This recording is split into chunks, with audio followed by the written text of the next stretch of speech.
Everybody, it's Rachel with Swine Web, and I am here at the Iowa Pork Congress with Chris from PigTek. Hi, Chris. Hi. Yes. And why don't you tell everyone your title and what you do at PigTek? Okay, yeah, I'm the engineering manager at PigTek.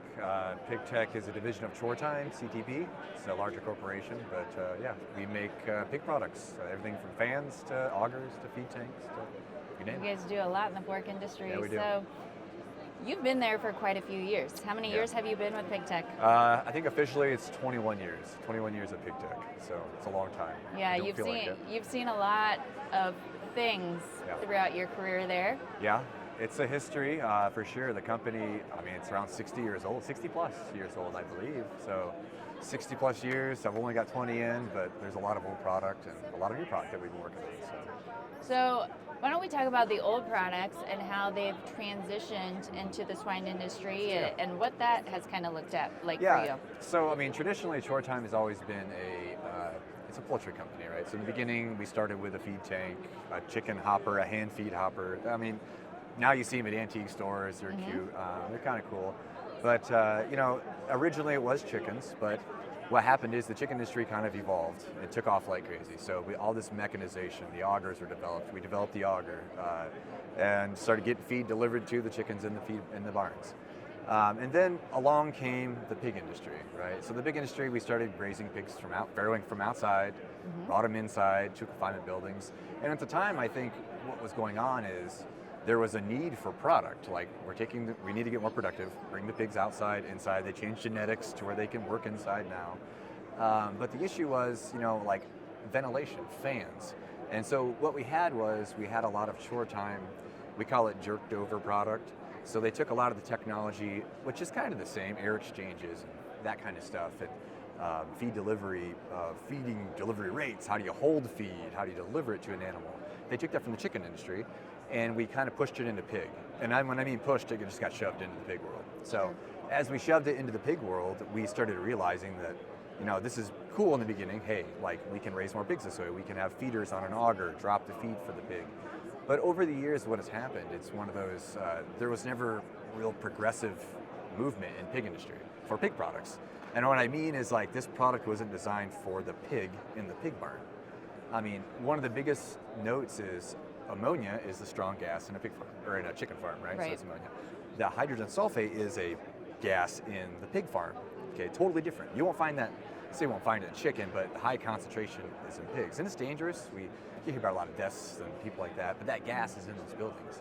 And that gas does not like steel, galvanized material. It doesn't like iron. Iron and that don't work. Hydrogen sulfate and copper don't work. So those products we brought over from the chicken industry were all galvanized because ammonia worked well with galvanized. So one of the biggest things that we did is we worked at not only, you know, pigs are bigger, so we got to get more feed delivery or feed faster, but we started looking at, you know, changing things to stainless steel, for example. I know it sounds silly, but we've been making an unloader boot underneath a feed tank. Everybody knows what that is, out of galvanized for 60 years. I mean, and so we just started, you know, 2 or 3 years ago, we started making stainless steel versions. Like, why not? Right. It'll last in the pig farm. This will last you forever now. Our simple control units, a product that's been made from Chore-Time forever, we just turned it into stainless. So, and then we started making little adaptations for the pig farms, you know, like, you know, obviously pigs, they destroy things. I think things have to be tougher. If it's not made out of concrete, stainless, or, you know, aluminum, it's pretty much going to get destroyed. So a lot of those products that were like even the fans, the galvanized fan technology, the fan technology in the poultry went crazy. They have great, you know, they started using static pressures and all this kind of stuff. Well, in pig farms, early pig farms, they weren't airtight. We couldn't keep them airtight because we had curtains, curtain side.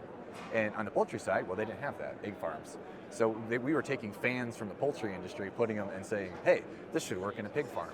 But in reality, the pig farms are so leaky, like it doesn't work. You can't really hold a static pressure. So, you know, different fan designs needed to come, different static pressures need to be developed, and education too. Just, you know, if you're going to have, you know, if you want to do this kind of technology in a barn with these permanent magnet fan motors, well, then you got to seal the farm up, or it's not going to work properly. So, I mean, a lot of that stuff on the pig side of things, as pig engineers, we took the basis of those products and we just kind of started looking at the pig and what happens in the pig farm and how do we make these things last. And so that's kind of what, in a nutshell, we've been doing on the pig side. Obviously, we've been making controls and stuff for specialized pig growing and things like that. But that's it sounds simple, but it really hasn't been simple. There's a lot of culture that goes into that. A lot of it, we have a lot of proud Chore-Time people that are chicken diehard. This thing will last forever. Why isn't it lasting in your pig farms? Well, let me tell you why. Like, they don't understand.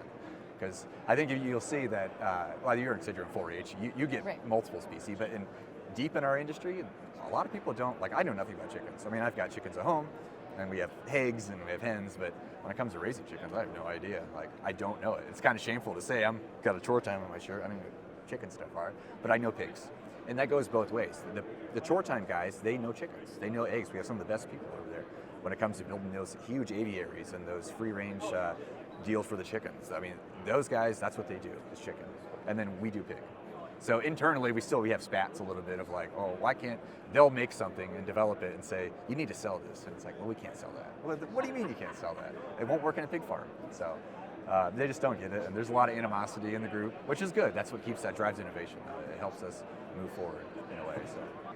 When Chore-Time decided to make its brand PigTek, what were some of the hurdles that you faced with that one? Oh man, that's like a legacy. So I think what happened originally, the CTB, the core group, we've always been Chore-Time, and we sold Chore-Time. The earliest farrowing feeders, or the drop feeders we sold with I think everybody's seen those old bins that are side draw feed bins. Yes. You still see them out there. They're out there. Those were the first pig feed bins that we sold into those farrowing farms, those gestation barns, which, by the way, were group housing back then, because that's how you raised them. You brought them from outside, and we put them in a building. They're in a group. We just dump feed on the floor. So the interesting thing was the management inside of CTB wanted to, in their mind in Milford, is Chore-Time means chicken. Okay, chicken's king. It's kind of, again, back to that chicken pig kind of thing. Chicken's king, or Chore-Time's chicken's king, and eggs. And so internally they wanted to make us, they wanted to give pig a name. And in any organization, if you don't separate the two, like the chickens will always get the favor. They will always get the budget money. They will always get this. And so they needed to separate it, so they created the division called PigTek. And early on it was called HPS, Hog Production Systems, and people knew us by that name. We still branded with Chore-Time. And what helped us the most was we bought a company called Staco. Staco is a company on the East Coast. They made pig feeders, like stainless steel pig feeders. And they were really renowned. They were some of the best feeders in the market. But we bought that company, brought it to Milford, and that kind of became the first start of a new division. Now, we still had all the flex auger, the feed tanks. We have access to all that kind of stuff, but we became the new division. And then, but that was the struggle, right? How do you come out, that's like saying we're Ford, and we're going to come out with a new brand name just because we want to, and nobody's going to know who it is. So for years, we kind of struggled we would buy companies, and we created this PigTek name. And early on, we were teal. It was an ugly teal color. And actually, drive around Washington County, you'll see these ugly PigTek stickers. And I'm sorry, I really apologize about that. But they're actually Chore-Time bins. These guys would get these bins on their site, and they'd look at like the integrator or the builders and go, what is this? We don't want that. I wanted the Chore-Time bin. Yep. My grandpa had Chore-Time. They want that logo on their bin. And we were branding it with PigTek, thinking we were doing something, trying to promote the name, obviously, right? But it was teal, it was ugly. And so we went through a whole saga of trying to, we bought companies. We got into ESF real heavy, electronic sow feeding in Europe. We have sister companies that we have in Europe that we brought some of that technology over under PigTek. And then we morphed the name, the logo changed. And eventually we landed finally back to, we can't get rid of the logo because they won't let us. So we have to be PigTek. And so we put the pig in the shield, and we made it red, and we made the lettering. So we're really trying to get people to understand that, PigTek is Chore-Time. Like, that's the hardest thing. When you walk into a room and we get multiple things on there, it looks like a NASCAR code or something, where it's like, you look like a dealer, like you're just peddling all this stuff, and we're not peddling it. It's just that we're trying to push this new PigTek name and get people to know that it's still Chore-Time. It's the same building, same little town. And I think I'm not going to lie, it was hard for me to not say Chore-Time, for me to say PigTek. Yeah. I would get myself confused so often. Yeah. And people are so loyal to their brands, which is great for Chore-Time. It is, yeah. It's great. It's been good. It's been good. But it's also really nice to have a company that wants just a brand to focus on the swine industry. Right. So to delineate, yeah. So, and it's been nice. It's been nice. It's something to grow into too. Yeah. So when we develop products, like for myself, an engineer, so we developed the Hero fans. We weren't allowed to brand them Chore-Time because Chore-Time engineers didn't develop that. Well, we developed it, so we brand it PigTek. And at first, it's kind of hard because it's like, I grew up with Chore-Time. I mean, so I want the Chore-Time name on that. I did that. I worked it, but I grew into the PigTek. It is what it is. It's our brand. We get to run with it, and I'm not going to say there aren't some PigTek stickers out in turkey barns or chicken barns. That feels good sometimes to know that our product gets pushed into their industry sometimes too. Sure. So, but yeah, it is nice. It's just sometimes it's easier though to introduce yourself. Hi, my name's Chris. I'm with Chore-Time PigTek. Yeah, the pig division of PigTek. Yeah. Because if you come out with PigTek first, they look at you like never heard of you. Yeah, like. So Chris, you've had longevity in your career. What has been some of your favorite products that you've worked on that you really pride yourself on? I mean, some of my favorite projects. Well, being younger, we got into electronic style feeding. And that's what really got me pushed out from, because I started out as a MIG welder right out of high school welding. And started going to college while I was working welding. And then started welding feeders. That's how we bought Staco. I welded stainless feeders forever. I welded so many hog feeders, it's ridiculous. It's hard to think about. But we bought a company called Manabek out of Europe. And they were an ESF electronic style feeding company. And so you put the chips in the ear, and it was cool. I got thrown right into that. And it was neat because we brought that technology to the United States. Some of our older engineers are like, what is this stuff? Yeah, this is like high tech. And for me, I was able to get on my phone on one time and just jump right on the machine. And it was like, it was all open. Like it was a Linux thing. It was just, I knew it. And they all looking at me like, I'm moving the doors in my phone. And they're like, who are you? What are you doing, kid? And so for me, I got to then go to Europe and spend a lot of time in Europe and work with the European engineers and just get to, and learn sows. That was another thing too. Is if you're gonna sell electronic sow feeding equipment, you got to know sows, sow flow. You've got to be relatable to the sow managers. You have to talk their talk. Not a normal sales guy can walk in and sell something to a sow manager. Like especially a whole nother way of moving animals out of crates and that kind of stuff. And so for me, that product, getting to work with that product and develop that product and morph it to fit. And in the end, it really didn't work in the U.S., that market, because we realized that kind of technology, it takes labor things have to work. If that feeder doesn't work, those 60 sows or 120 sows will tear that thing apart because it's not working. And if you don't have that maintenance that goes into it, and it was a struggle because it was like you pour your life and blood and tears into it, and like we made this thing so cool. I mean, at any point in time, you can look at your phone and see how many sows have ate, who ate, who didn't eat, and I can right now go in there and just take care of the sows in the morning that need attention. It was a really cool system. But unfortunately, it just didn't work. And it works really well for like smaller farms. In Europe, it was great for people that, some of these German farms have like 100 sows or 300 sows. And I'm not kidding you, like the farmer knows everyone by name. They have names, they name them. It's hilarious, yeah. But they know their sows. And that kind of technology, they're the ones fixing themselves, and it's manageable for them. So that was early on. It was really fun. Yeah. But I think the funnest product that we got to make as PigTek is the Hero fan, our Hero fans. That was kind of fun.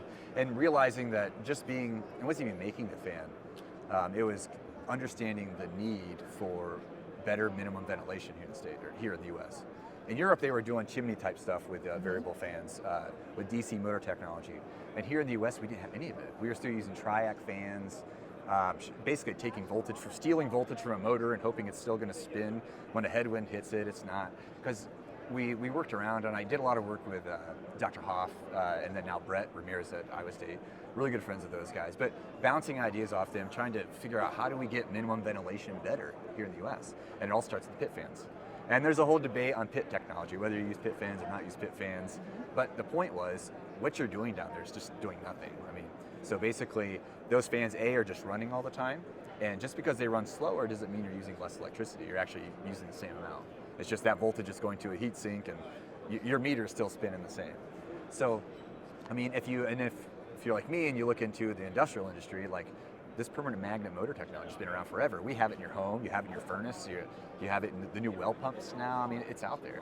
So we were able to take that kind of idea and bring it over and the cost was more, it's a lot more, but then you had to sell it. You got to sell this energy savings. Like, look, it's like leaving the light on in your barn. The pit fans run all the time. And you're running them all the time, and you're hoping they're going to do a good job. And a lot of times, like on a cold day like today, like you've got to adjust it. If it warms up, you better get in there and turn it down, or you're going to have wet spots here, wet spots there. And so, having that kind of idea and then pushing it forward. And I think Rob Brennan was actually the first one that ever like really jumped onto it, because he was already working with the bigger fans, variable speed. And I went with it one time as an engineer. A lot of times as the engineer, I get to go I go with the sales guy, and I'm the one that talks the language too, because you got to be able to talk with them, especially Rob. You got to talk the talk. and I kid you not, that we went there the one time, and we were the only ones that came out with a 24-inch expensive fan motor. It was basically a non-induction motor, and it used permanent magnets on it, and I could tell it to run at 40%, and that fan will run at 40% whether the headwind is hitting it or anything. So it's smart, it's intelligent, and the lower it ran, the less amount of power it used. It would use pretty much nothing running at low speeds. And then you could run all your fans at really, really low speeds, and then you get really good. I mean, the concept's there. But I explained this to Rob one time. It was neat. I was going to my old PowerPoint, and he literally looked at me. He just stopped. He's like, "Look, kid, cut the shit, kid. Like, what do you got?" And I explained it to him, and he just boom. We were there maybe 5 minutes. He was done. Then he just wanted to shoot the bullet. He was sold because he knew that's what we needed. And he's still to this day is the biggest buyer of that kind of fan technology. And I think just explaining to people the basic usage of why this product works for your company, it really helps. Some of us don't understand the big lingo. The big lingo, yeah. Or the big mathematical equations. Yeah, no, it's, and you know, to develop it, it's the concept. I think the biggest thing is get the concepts down. You know, if you look at the industry, where do we hurt at? And minimum ventilation still is a big problem. And then ventilation in general. And it kind of gets me in the side a little bit because my Chore-Time counterparts are over there. They've got their farms, you know, the University of Georgia, the technology they do in those poultry buildings, those egg facilities, it's high tech. They're using really high pressures. It's cool. They're using static pressure. I mean, just too long ago, I mean, if I were to ask to a farmer and be like, "Hey, can I use static pressure to control your inlets in a barn?" They look at you like you're crazy. You're like, "No, we are not doing that crap. That doesn't work." It's like, look, technology's changed. Barns are tighter now. Just trust me. And so it's wanting to progress that in our industry, not just sit idle and not progress. And you mentioned you did a lot of welding on feeders. You have a new shelf. Yeah, we have a new shelf feeder. Yeah, we have a new shelf feeder. You want to talk about? Yeah, basically, I mean, the shelf feeder's a shelf feeder. There's a shelf and a feeder. There's water below. So basically, what we did is we just kind of went through. We make feeders. We're a manufacturer. They're in Milford. We have 2 or 3 big lasers, and we make stuff that we've always been a manufacturing company. And so for a while, it kind of burned us not to be making feeders. Like, we can compete in this industry making feeders. And there's also a lot of good people back in Milford that weld and make the feeder, right? And so we went down this path, made this shelf feeder, and you know, sometimes it's not always good to be the first person to the race, you know, with the product. But looking at some of the failures and some of the weak points on the other feeders, you know, we've been able to beef up where it needs to be beefed up, and then also, you know, take cost out where cost doesn't need to be. So it's been a very hot product. I mean, the shelf feeder in general is the new thing now. It seems like every 5 years there's a new feeder, and it's kind of hard to keep up with. But yeah, it's working for us. It's really popular in Latin America now. But yeah, no, it's just a beefed up Chore-Time version, big old stick around it. So. With PigTek coming out with a shelf feeder, what are some of the advantages with feed efficiency on a shelf feeder? I think in general, the feed efficiency with a shelf feeder is just that it's a gruel. So gruel feeding has been proven to obviously put weight on pigs faster, okay, and not waste feed.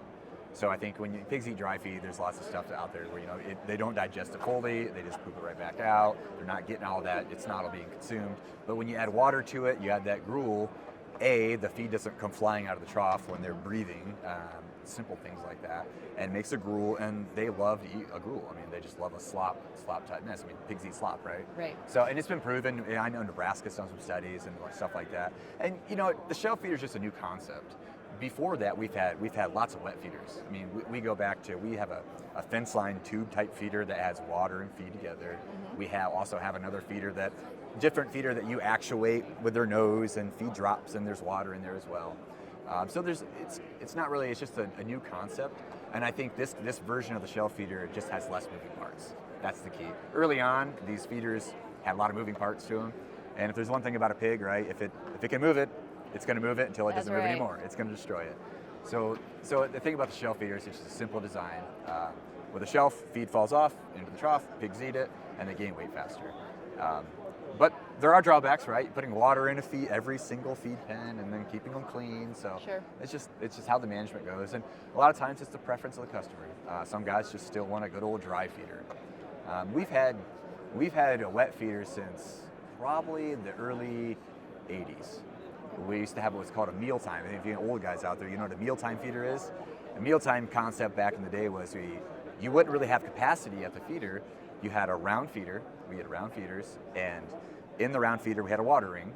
And what they did is basically on the growth period, and I think it was Nebraska that did this study for us, but they found that pigs ate better, put weight on better if they were fed on a mealtime.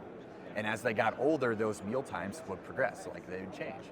And so but the problem is they had old time clocks back then, and trying to keep that managed was a pain in the butt. So it really didn't take off. But we've been doing gruel wet feeding for a very long time. It's just that our industry sometimes is tough to be.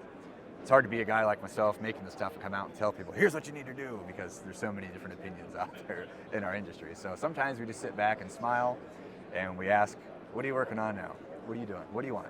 And so we try to come up with those kind of products. So well, great. Well, Chris, you seem like a very enthusiastic person who's working on all of our products in hog barns. How can people get a hold of PigTek or you to find out more about I think the website.